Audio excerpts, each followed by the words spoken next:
Hello दोस्तों, welcome to read to succeed. आज जो है हमारी हिस्ट्री की 5वीं क्लास है। आज जो है हम 1857 की क्रांति के दूसरे पार्ट के बारे में बात करेंगे। हमने जो है पहला पार्ट वो कंप्लीट कर लिया था।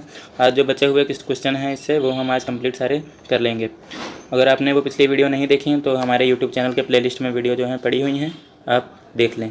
चलिए वीडियो स्टार्ट करते हैं। तो आपका जो अगला क्वेश्चन है वह है, निम्नलिखित में से कौन 1857 के विद्रोह में अंग्रेज़ों का सबसे कट्टर दुश्मन था। इसका जो सही उत्तर है वह है मौलवी अहमदुल्ला शाह। तो यह जो है अंग्रेज़ों का कट्टर दुश्मन था। चलिए अगला क्वेश्चन देख लेते हैं। तो आपका जो अगला क्वेश्चन है वह है, 1857 के विद्रोह को किस उर्दू कवि ने देखा था। तो यह सही उत्तर है इसका गालिब। 1857 के विद्रोह को गालिब ने, जो उर्दू कवि था, उसने देखा था। चलिए अगला क्वेश्चन देख लेते हैं। तो अगला क्वेश्चन जो है वह सुप्रसिद्ध शायर मिर्ज़ा गालिब का मूल निवास था। तो मिर्ज़ा गालिब का मूल निवास वह आगरा था। उर्दू शायर मिर्ज़ा गालिब का जन्म 27 दिसंबर 1796 को आगरा में और मृत्यु 15 फरवरी 1869 को दिल्ली में हुई थी। अगला क्वेश्चन आपका है, आज़ादी की पहली लड़ाई 1857 में किसने भाग नहीं लिया था। तो जो है भगत सिंह ने आज़ादी की पहली लड़ाई में भाग नहीं लिया था। चलिए अगला क्वेश्चन। तो आपका जो अगला क्वेश्चन है वह है, 1857 के विद्रोह से निम्नलिखित में से कौन संबंध नहीं था। तो जो ऊधम सिंह है वो 1857 के विद्रोह में संबंध नहीं थे। चलिए अगला क्वेश्चन देख लेते हैं। तो आपका अगला जो क्वेश्चन है वह है, 1857 के स्वतंत्रता संग्राम में किस राजवंश ने अंग्रेज़ों को सर्वाधिक सहायता की। तो जो ग्वालियर के सिंधिया थे उन्होंने अंग्रेज़ों की सर्वाधिक सहायता करी थी। पॉइंट्स के बारे में बात कर लेते हैं। तो इसमें 1857 के स्वतंत्रता संग्राम में ग्वालियर के सिंधिया ने अंग्रेज़ों की सर्वाधिक सहायता की। यूरोपीय इतिहासकारों ने ग्वालियर के मंत्री सर दिनकर राव और हैदराबाद के मंत्री सालार जंग की राजभक्ति की बहुत सराहना की। संकट के समय कैनिंग ने कहा था, यदि सिंधिया भी विद्रोह में सम्मिलित हो जाए तो मुझे कल ही बिस्तर गोल करना होगा। चलिए अगला क्वेश्चन जो है, भारत में शिक्षित मध्य वर्ग ने 1857 के विद्रोह से तटस्थता बनाए रखी थी। यानी शिक्षित जो मध्य वर्ग था उसने 1857 के विद्रोह में तटस्थता बनाए रखी थी। चलिए इसमें जो है 1857 के विद्रोह के शिक्षित वर्ग ने कोई रुचि नहीं ली, जो इस महासमर की असफलता के प्रमुख कारणों में से एक है। विद्रोहियों ने जिस प्रकार अंधविश्वासियों का उपयोग करते हुए या प्रगतिशील सामाजिक उपायों का विरोध करते थे, उससे शिक्षित भारतीय उनसे बिदक कर दूर हो गए। शिक्षित भारतीय देश को पिछड़ापन दूर करना चाहते थे। उनके मन में यह गलत विश्वास भरा था कि अंग्रेज आधुनिकीकरण का यह काम पूरा करने में उनकी सहायता करेंगे, जबकि जमींदारों और पुराने शासकों और सरदारों तथा सामंती तत्वों के नेतृत्व में लड़ने वाले विद्रोही देश को पीछे ले जाएंगे। कुछ समय बाद ही शिक्षित भारतीयों ने अपने अनुभवों से जाना कि विदेशी शासन देश का आधुनिकीकरण करने में न सिर्फ असमर्थ साबित हुआ, बल्कि उसने उस गरीब पिछड़े बनाए रखा। इस मामले में 1857 के क्रांतिकारी अधिक दूरदर्शी सिद्ध हुए। चलिए अगला क्वेश्चन देख लेते हैं। तो आपका जो अगला क्वेश्चन है वह है, निम्नलिखित में से किसने 1857 के विद्रोह में भाग नहीं लिया था। तो इसमें जो है आपका ऑप्शन सही है D, second and first B, यानी साहूकार और जमींदार, इन्होंने जो है भाग नहीं लिया था 1857 के विद्रोह में। चलिए अगला क्वेश्चन देख लेते हैं। तो आपका अगला जो क्वेश्चन है वह है, 1857 के में कौन सा क्षेत्र 1857 के विद्रोह से प्रभावित नहीं था। तो चित्तौड़ जो था वो 1857 के विद्रोह से प्रभावित नहीं हुआ था। चलिए अगला क्वेश्चन देख लें। तो आपका जो अगला क्वेश्चन है वह है, 1857 के विद्रोह से बिहार का कौन सा भाग अप्रभावित रहा। तो इसमें जो अप्रभावित भाग था वह था मुंगेर जो था वह 1857 के विद्रोह से बहुत ही दूर था। चलिए 1857 के विद्रोह के दौरान बिहार में आरा, दानापुर, गया, पटना, मुजफ्फरपुर बादशाह और विद्रोह के प्रमुख केंद्र थे, जबकि मुंगेर का क्षेत्र इस विद्रोह से अप्रभावित रहा था। चलिए अगला क्वेश्चन देख लेते हैं। तो आपका जो अगला क्वेश्चन है वह है, सूची 1857 के विप्लव के नायक सूची सेकंड उनके कार्यक्षेत्र से सुमेलित, यानी जो है इस साइड सूची 1 में जो है आपके नायकों के नाम दिए गए हैं 1857 के, और जो है इधर जो केंद्र थे उनके नाम दिए गए हैं, जो मतलब कार्यक्षेत्र थे। तो इसमें जो है बख्त खां, मौलवी अहमदुल्ला और कुंवर सिंह और नाना साहब। तो इसमें जो है जो कार्यक्षेत्र हैं उनसे मिलान करना है। तो इसका जो सही उत्तर है वह है सी। चलिए मिलान करके देख लेते हैं। तो जो फर्स्ट वी है यानी ए ऑप्शन जो है बख्त खां, वो दिल्ली इनका कार्यक्षेत्र था, और जो मौलवी अहमदुल्ला इनका कार्यक्षेत्र अवध था, और जो है कुंवर सिंह थे उनका कार्यक्षेत्र आरा था, और नाना साहब का कार्यक्षेत्र कानपुर था। चलिए अगला क्वेश्चन देख लेते हैं। तो आपका जो अगला क्वेश्चन है वह है, सूची फर्स्ट को सूची सेकंड से सम्मिलित कीजिए। तो इसमें भी जो है इधर कार्य क्षेत्रों के नाम दिए गए हैं और इधर जो है 1857 के क्रांति से जो संबंधित है उनके नाम दिए गए हैं। चलिए देख लेते हैं। झांसी, कानपुर, फैजाबाद और इधर दिए हैं मौलवी अहमद शाह, अजीमुल्ला खां, बेगम हजरत महल और रानी लक्ष्मीबाई। तो इसमें जो है झांसी से रानी लक्ष्मीबाई और लखनऊ से बेगम हजरत महल और क्या नाम इसका फैजाबाद से मौलवी अहमद शाह, फैजाबाद से मौलवी अहमद शाह और कानपुर से अजीमुल्ला खां संबंधित है। तो आपका जो सही ऑप्शन इसमें रहेगा वो ए रहेगा। चलिए अगला क्वेश्चन देख लेते हैं। इससे पहले इंपॉर्टेंट पॉइंट्स। 1857 के विद्रोह में झांसी की रानी लक्ष्मीबाई, लखनऊ में बेगम हजरत महल और कानपुर से फतेहपुर एवं अजीमुल्ला खां तथा फैजाबाद में मौलवी अहमदुल्ला शाह ने नेतृत्व किया था। अगला क्वेश्चन देख लेते हैं। तो आपका जो अगला क्वेश्चन है वह है इसमें भी जो है क्रांतिकारियों के नाम दिए हैं और स्थान दिए गए हैं, इनको जो है सम्मिलित करना है। तो इसको भी देख लेते हैं। तो इसमें जो है जो नाना साहब थे वो कानपुर से संबंधित थे और इसमें जो नवाब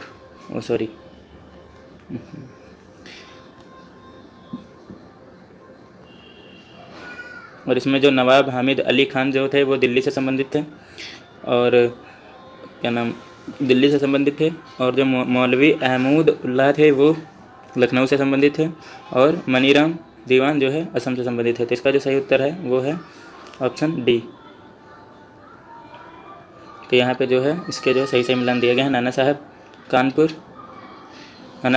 नवाब हामिद अली खान दिल्ली, मौलवी अहमदुल्लाह लखनऊ, मनीराम दीवान असम। चलिए अगला क्वेश्चन देख लेते हैं। तो आपका जो अगला क्वेश्चन है वह 1857 के विद्रोह के समय भारत का गवर्नर जनरल कौन था। तो उस समय जो भारत के गवर्नर जनरल थे वो लॉर्ड कैनिंग थे। 1857 के विद्रोह के समय भारत का गवर्नर जनरल लॉर्ड कैनिंग 1856 से 62 तक था। लॉर्ड कैनिंग भारत में कंपनी द्वारा नियुक्त अंतिम गवर्नर जनरल तथा ब्रिटिश सम्राट अधीन नियुक्त पहला वायसराय था, यानी ये अंतिम गवर्नर जनरल था और पहला वायसराय भी यही था। चलिए अगला क्वेश्चन देख लेते हैं। 1857 के विद्रोह के समय भारत का गवर्नर जनरल कौन था। तो गवर्नर जनरल लॉर्ड कैनिंग था। 1857 में भारत का गवर्नर जनरल कौन था। तो इसका भी उत्तर रहेगा लॉर्ड कैनिंग। अगला क्वेश्चन। तो सिपाही विद्रोह के समय भारत का गवर्नर जनरल, इसका भी जो उत्तर रहेगा वो रहेगा लॉर्ड कैनिंग। अगला क्वेश्चन देख लेते हैं। तो आपका जो अगला क्वेश्चन है वह है 1857 के विद्रोह के समय बैरकपुर में कौन ब्रिटिश कमांडिंग ऑफिसर था। तो उस समय जो ब्रिटिश कमांडिंग ऑफिसर था वो हेरसे था। अगला क्वेश्चन देख लेते हैं। तो आपका जो अगला क्वेश्चन है वह है 1857 में किसने इलाहाबाद को आपातकालीन मुख्यालय बनाया था। तो आपातकालीन मुख्यालय जो था वो लॉर्ड कैनिंग ने बनाया था। 1857 के विद्रोह के समय तत्कालीन गवर्नर जनरल लॉर्ड कैनिंग ने इलाहाबाद को आपातकालीन मुख्यालय बनाया था। चलिए अगला क्वेश्चन देख लेते हैं। 1857 के समय ब्रिटिश प्रधानमंत्री कौन था। तो उस समय का ब्रिटिश प्रधानमंत्री था वो जो पामस्टन था। जिस समय भारत में 1857 की क्रांति हुई, ब्रिटेन में विस्काउंट पामस्टन ब्रिटेन का प्रधानमंत्री था। उसका कार्यकाल 1855 से 1858 तक था। यह क्वेश्चन बहुत इंपॉर्टेंट है, कई एग्जाम्स में यह क्वेश्चन जो है पूछा गया है। चलिए अगला क्वेश्चन देख लेते हैं। निम्नलिखित में से किसका नाम 1857 के विद्रोह से नहीं जुड़ा था। तो जो है कर्नल सेंट लेगर और लेफ्टिनेंट कर्नल गिब्स और कर्नल एलिस, इन तीनों का नाम जो है 1857 की क्रांति से नहीं जुड़ा हुआ था। अगला क्वेश्चन देख लेते हैं। तो अगला जो क्वेश्चन है वह है 1857 का विद्रोह मुख्यतः किस कारण से असफल रहा। तो इसमें जो है किसी सामान्य योजना और केंद्रीय संगठन की कमी के कारण यह जो 1857 का विद्रोह था यह असफल रहा। चलिए अगला क्वेश्चन देख लेते हैं। तो आपका जो अगला क्वेश्चन है वह है निम्नलिखित में से किन ब्रिटिश अधिकारियों ने लखनऊ में अपना जीवन खोया था। तो इसका जो सही उत्तर है वह है इसमें जो है जनरल नील, मेजर जनरल हेवाल्क और सर हेनरी लॉरेंस, इन तीनों ने जो है अपना जीवन खोया था। इसका जो सही उत्तर है वो ऑप्शन सी रहेगा 2, 3, 4। चलिए अगला क्वेश्चन देख लेते हैं। तो आपका जो अगला क्वेश्चन है वह है इसमें जो है कथन दे रखे हैं और कारण दिया है। तो कथन है 1857 के प्रथम स्वतंत्रता संग्राम ब्रिटिश सरकार से स्वतंत्रता प्राप्त करने में असफल रहा और कारण बहादुर शाह जफर नेतृत्व का जन सहयोग नहीं मिला तथा अधिकांश महत्वपूर्ण रियासतों के शासक उनका साथ देने में कतरा गए। तो इसका जो सही उत्तर है वह है ऑप्शन ए। का और का दोनों सत्य हैं और का सही स्पष्टीकरण है, यानी कथन और कारण आपके दोनों ही सत्य हैं। 1857 में प्रथम स्वतंत्रता संग्राम ब्रिटिश सरकार से स्वतंत्रता प्राप्त करने में असफल रहा। तो यह बात भी बिल्कुल आपकी सही है, हमने पीछे भी इसके बारे में बात करी है।